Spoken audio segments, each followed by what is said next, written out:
Bekal Tumblr aku, hari ni aku dekat Monkeys Canopy. Aku nak main Safari Escape Playland ataupun dikenali sebagai Kodke Indoor Extreme Park. Aku nak main sini, aku nak cabar juga aku nak main dalam ni. Jom. Hello. Mana harga dia? Di kat atas.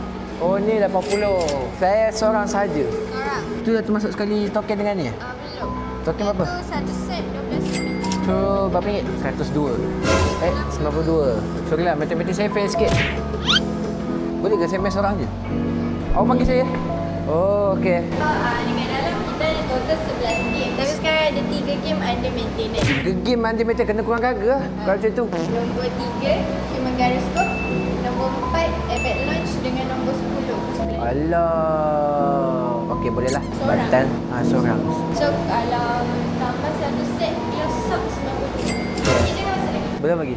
Saya tak bayar lagi. Saya keluar. Saya tak ada QR. Awak keluar dulu. Saya kena panjat ke apa? Saya yang keluar. Awak keluar. Tak, sini. Awak keluar. Saya keluar. Okey.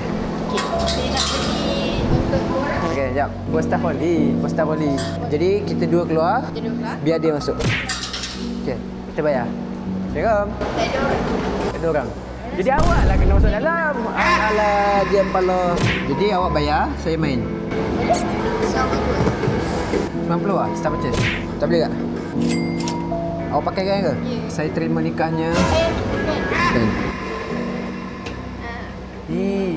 Lokal macam mana? RM5 kat bayar? Lokal kecil RM5, besar RM10. Awak keluar berapa? Tak ada. Tak boleh je.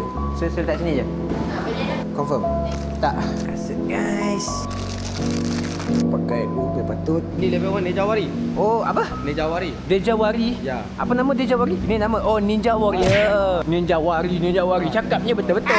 Ninja Warrior. Level 2, level 3. Oh. Nah, dia main itu level 1. Oh, tekan Dia ni. main tekan ni. Okey, lepas tu you pergi sana. Ni you tepi, tekan tukar. Oh, ni tekan dia. Baru tekan lah. Lepas tu ada lah masa dia. Okey, tu level 1, level 2, level 3. Oh, tingginya benda ni. Oh. Itu apa? Sana lompat-lompat. Lepas lah. Tapi ni tak boleh main. Tak boleh main. Ni pun sama. Tak boleh main. Tak. Aduh, close pula. Oh, yang ini boleh lah ni. Ni boleh. Ui, besar gila tempat ni. Ini apa?